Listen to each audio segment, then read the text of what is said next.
Well, hello again, everybody, and welcome to the 100th Trading Perspectives podcast. As always, I'm John Norris, and with us, our very good friend, Sam Clement. Sam, say hello. Hey, John.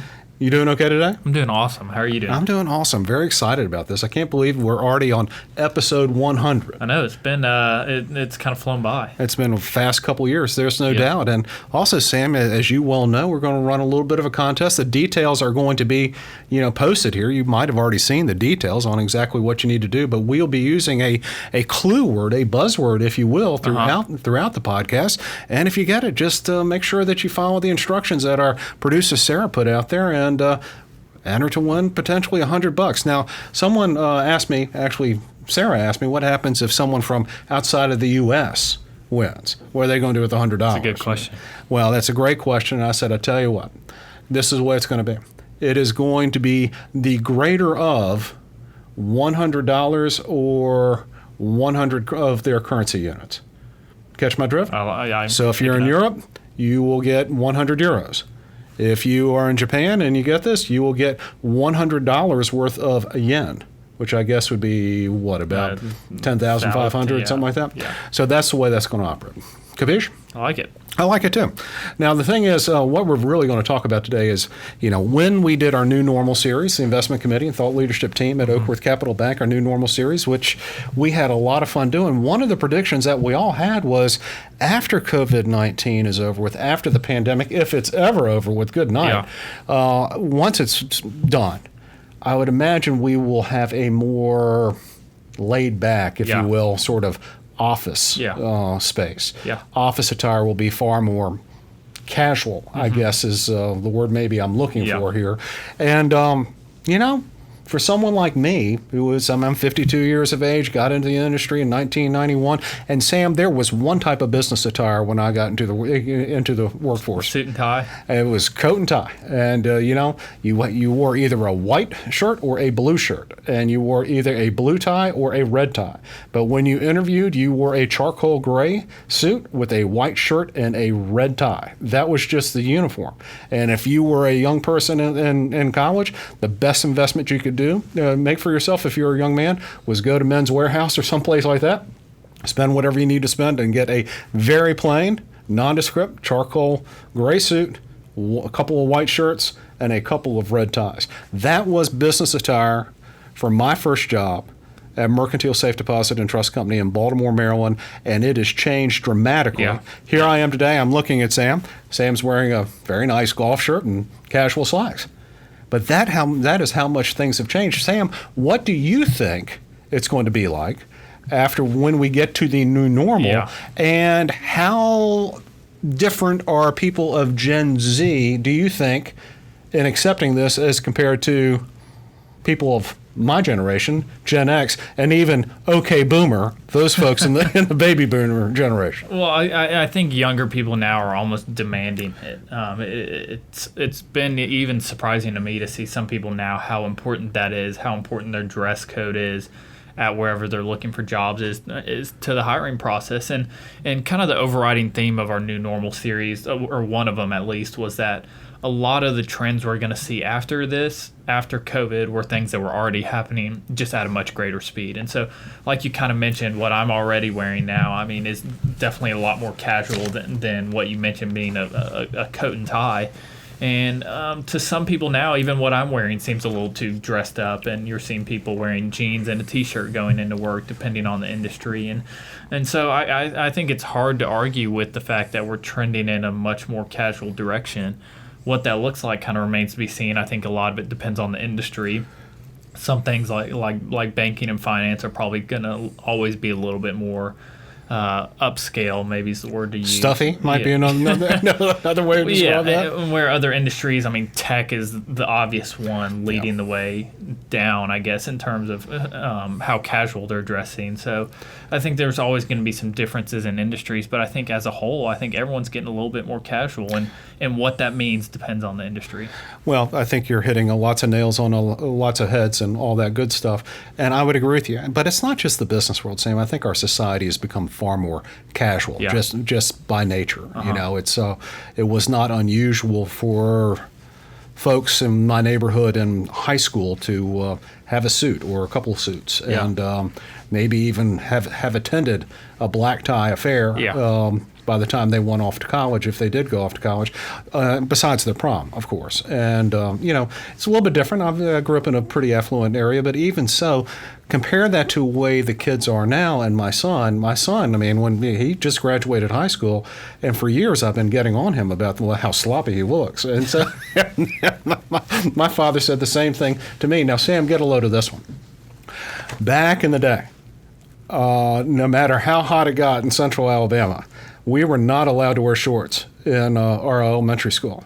Not allowed once you were of a certain age. I don't think I ever wore pants in elementary school. I mean, weren't allowed to wear them. Never. Weren't allowed to wear them. I didn't have a pair of jeans till high school, I think. And I remember I got into a big argument with my father in middle school, what we call junior high in my neighborhood, about wanting to wear a T-shirt to school one day. And this was a T-shirt with, if you're of a certain age, you might remember Yvonne Lendl, the tennis player, which Sam probably doesn't, just kind of shaking his head, doesn't remember. Won 8 majors, could never win Wimbledon in any event. He had he wore these kind of Argyle sort of diamond geometric patterns on his shirt, and by Adidas. And they were good looking. And I had one, and I wanted to wear it to junior high. My father said absolutely not.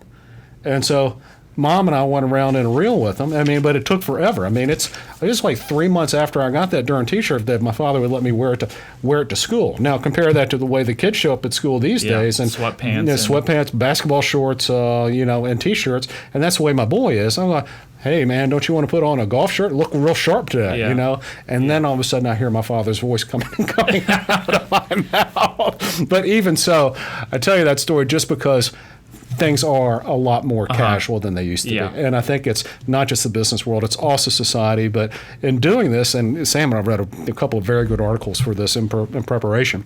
And there's one from a website called Indeed.com, and it's the Guide to Business Attire with examples. And I think the examples are probably good for people in my generation. Sam's generation, Gen Z, probably already knew all this type of stuff. But apparently there's all like 6 different types of business attire which are appropriate. Compared to the one that with which I was familiar back in 1991. And the first type of business attire, Sam, is casual. And fully casual. And casual dress for men might include items like T-shirts, button-down shirts, or sweaters and tops. Bottoms might include jeans, khaki pants, or shorts. Casual shoes can include sneakers, loafers, or sandals. And for women, jeans, crop pants or shorts, open-toed shoes, sandals, low heels, T-shirts. What do you think about that? This kind of seems like the tech community right now. If I had to put a sector to the name. Then the next one is smart casual. So just a hair above actually caring about your appearance a little bit.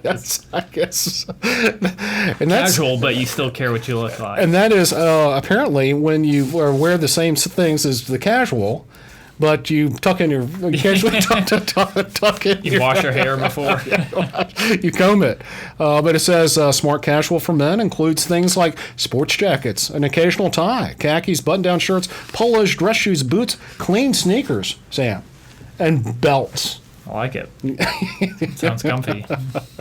And for women, it's snappy blazers. In any event, and then we go into business casual, and then we have business formal, and then we have business professional.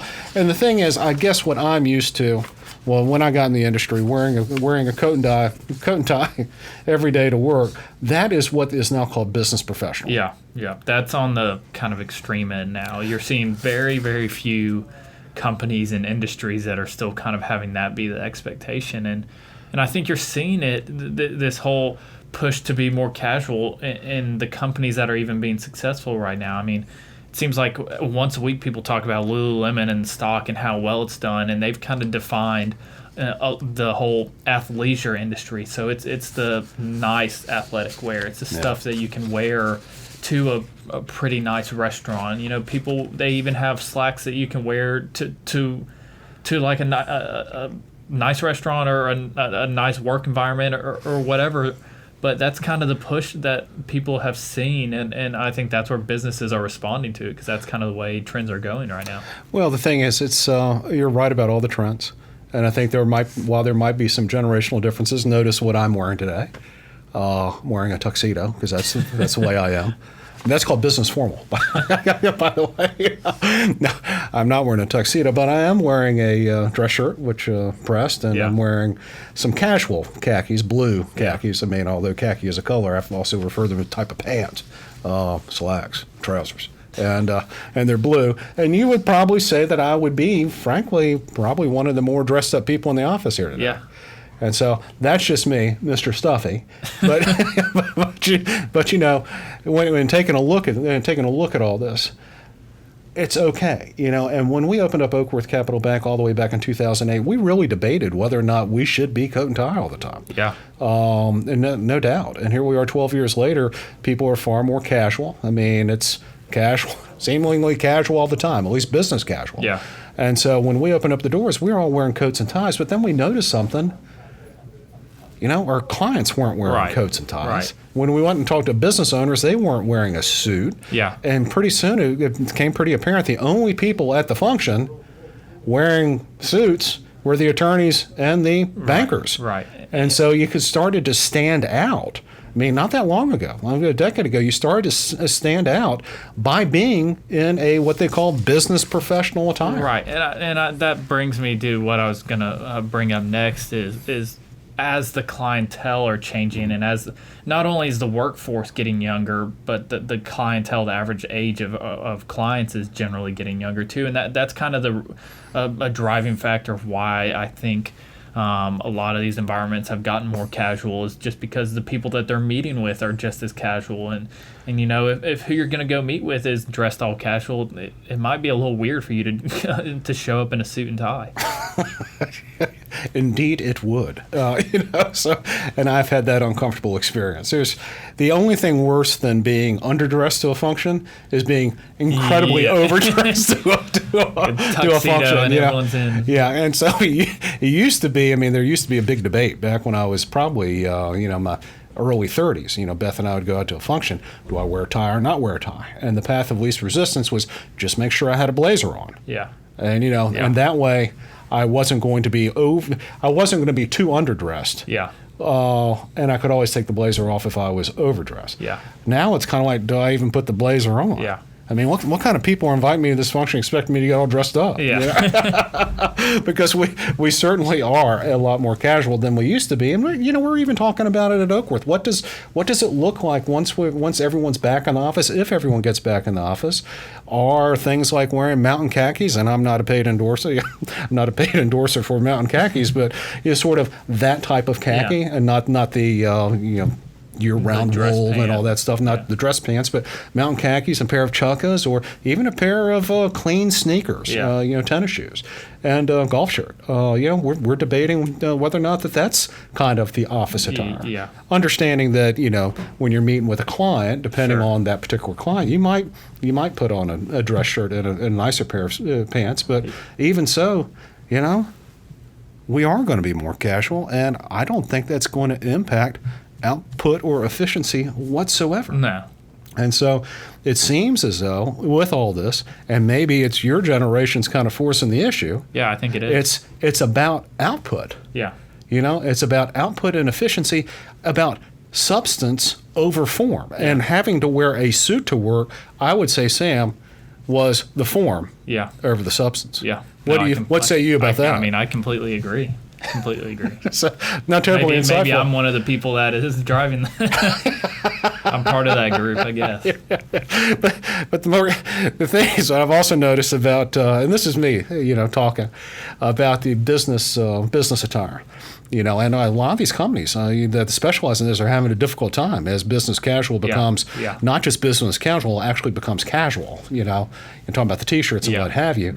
Yeah. Companies like Joseph Banks, and actually it's Tailored Brands, which owns Joseph Bank, Joe's A Bank, I guess, and Men's Warehouse. They've declared bankruptcy, as has Brooks Brothers. I mean, you kind of take a look at they dressed 44 presidents, something like that. But if you think about that, where would the majority of people gotten their business, Yeah. business professional clothing in the United States 10, 15, 20 years ago, Jose Bank, Men's Warehouse, and Brooks Brothers were kind of the three. And so kind of taking a look at that going, gee whiz, these places are going bankrupt. But even before going bankrupt due to the decline in just overall sales for business professional attire, I noticed something. And that is, it seems as though with a lot of attire, but particularly the casual attire, the casual attire, everything is super slim cut. Yeah. And real tailored and what have you. And that's great when you're a young man like Sam and super fit. But when you're 52 and kind of let yourself go a little bit, the tailored fit or the slim fit just really doesn't look very good. The slim fits now are pretty tight. Oh, yeah. They're real tight. Everyone's just definition, I think, of what's normal and what's slim fit has kind of shifted down a little bit. And so that's caused the slim fit to be who can put these pants on. Well, I bought these retailers are going to remain nameless, but in any event, they're struggling financially right now. I went and purchased a pair of pants at one of these places, and I don't know Madison cut. I don't know all these different names of all these cuts, but when you're ordering, when there's a 6-inch difference in between your waist and your inseam, you probably don't need to be wearing too many slim cut stuff. And then I put the thing on. I could only get my calf through the thigh. I didn't even bother. Like a boa constrictor. It didn't even bother. It makes you feel like a real fatso, even if you need to lose a little bit of weight, but it makes you feel like, gee whiz, John Candy or something like that. And there's another time I got a shirt from a different retailer. It was a really good looking shirt. It's kind of like it's kind of an off color, but it's nice looking. Extra large, I got, and typically extra large would be fine. Well, I couldn't get my arm in through it, and so Was it the European slim cut? The only way this was extra large is if you lived on Lilliput, which a little allusion to Gulliver's Travels, by the way. That's where the short people live. And in any event, this casual shirt was so slim fitting that it was like a sausage casing when I put it on.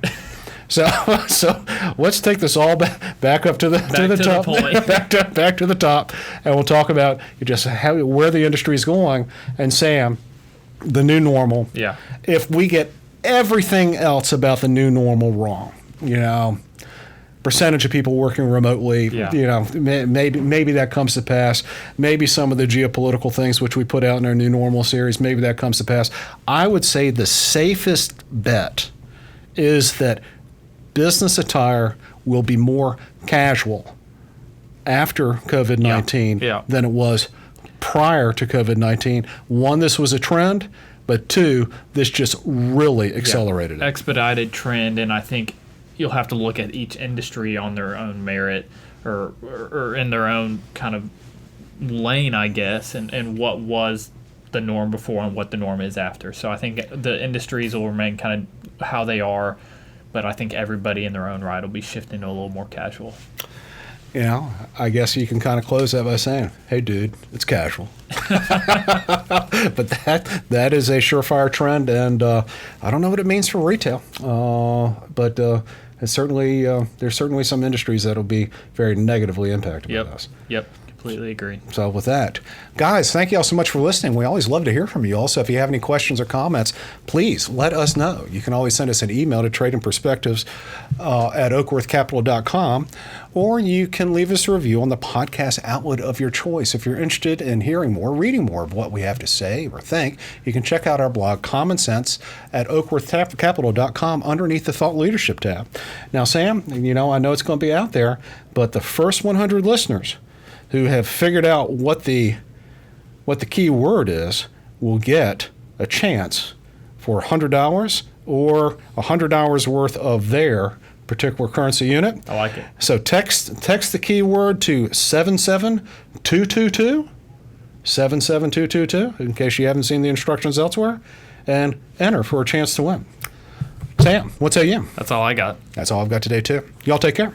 In case you haven't guessed it already, the word that you're looking for is casual.